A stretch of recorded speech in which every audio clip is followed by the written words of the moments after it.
Hey, welcome to GothCast. I'm Dr. Sanders, and do you know what movie I love? I'll give you one guess. The Crow.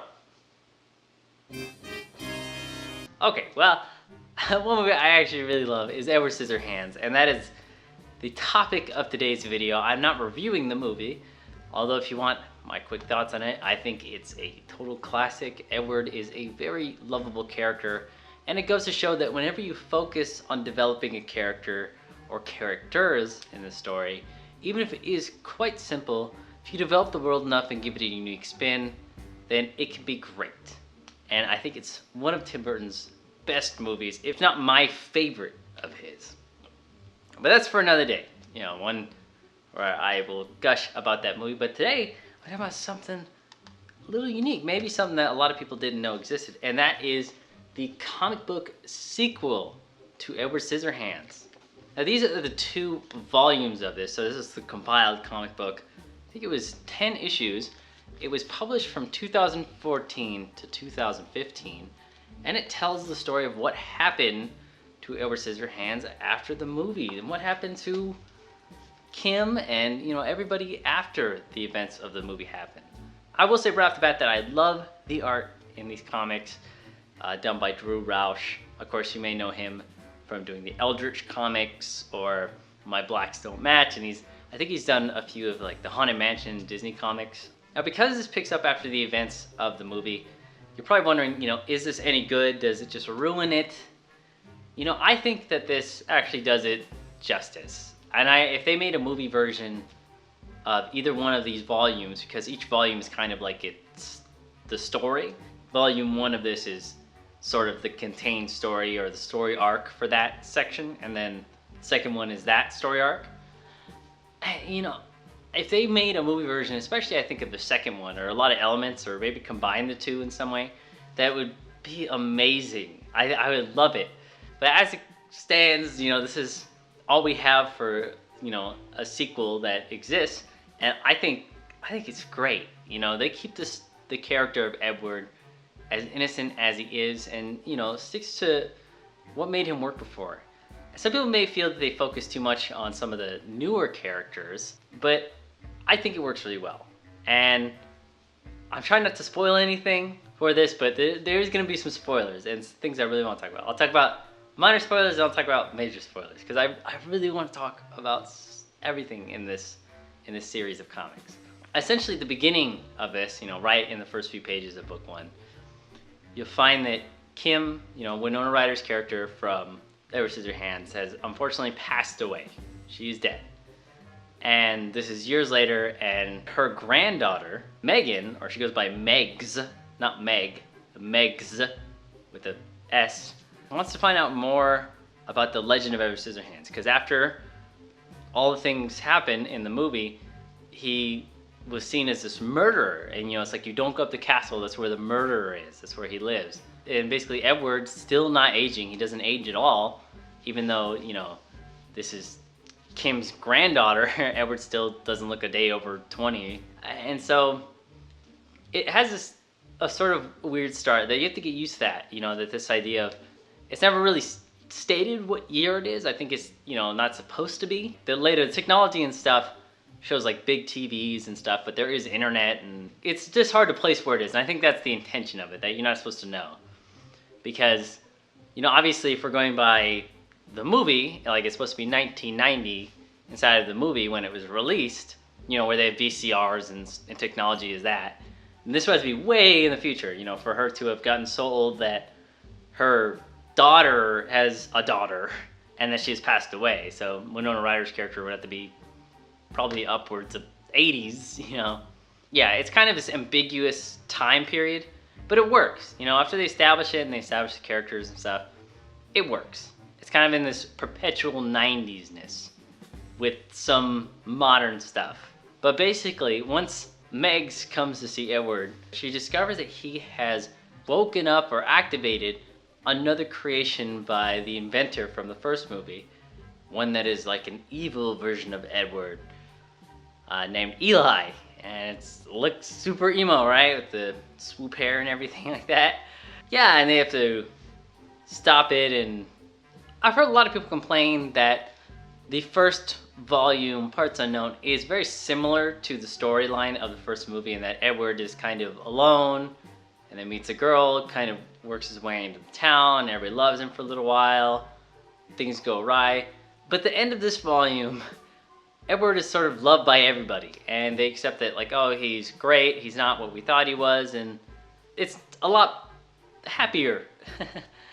But then in Whole Again, the second volume, they sort of touch on something that happened, or one part of the movie.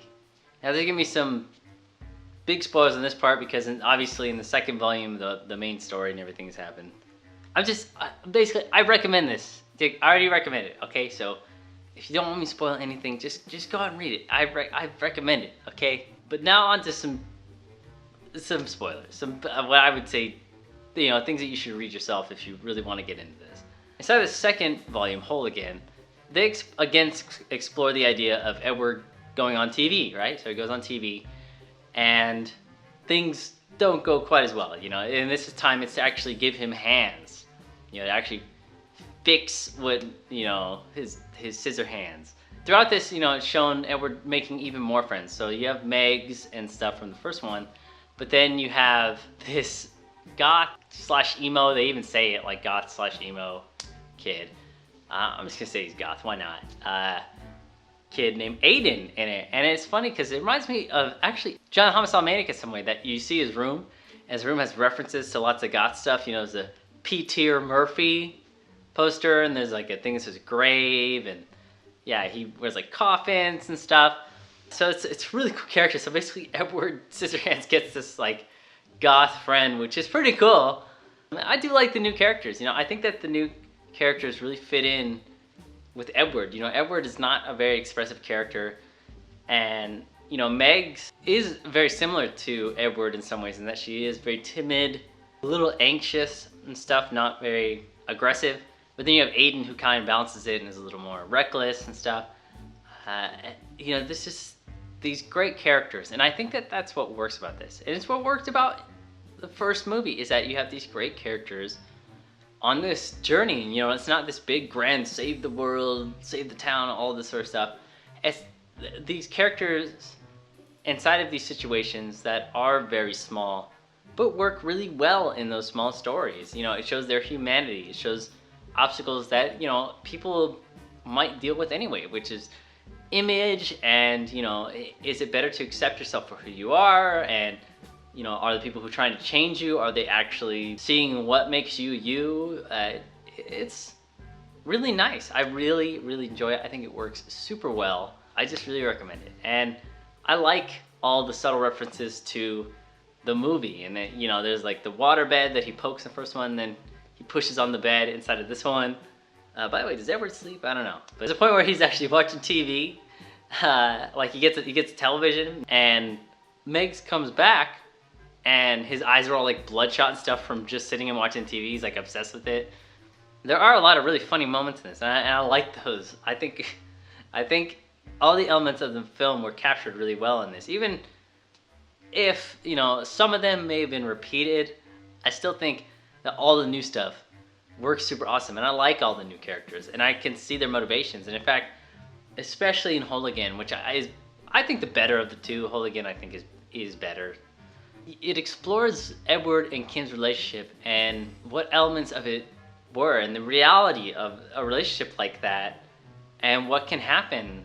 And it's really interesting, and I almost teared up while reading it in some spots. But it's beautiful in its own way, and it's something that I would love to actually see in a movie. In fact, I think that, like I said, I think this, if you combine these stories, or you just go with Whole Again or something like that, or maybe just even change it a little bit, it just shows that Edward Scissorhands can work with new stories in a modern audience. Like, the character works really well.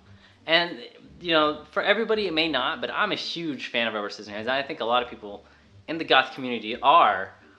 I think if you read this, you can see that a sequel that was actually shot well with love and care, in the same way that these books are done, would really be awesome. But unfortunately, Hollywood doesn't really work that way, right? Hollywood's like, here's what the marketing department says, we need to adhere to fidget spinners and swag, right? So we got to give Edward swag hands, something like that. That's how Hollywood works. And then there's gonna sell Pepsi. Maybe not that extreme, but you get what I'm saying. I would have found a weird tangent, but instead of buying these 2 volumes like this, you can actually buy this big purple. It's called the Final Cut. I like it. I like what they did there, call it the Final Cut, right? Snip, snip, Edward Scissorhands. It's purple. I love purple so much. Almost got it. But you can buy it instead of one big book instead of this one. It's really awesome. But yeah, so you can like, comment, subscribe, and all that. And make sure to stay spooky.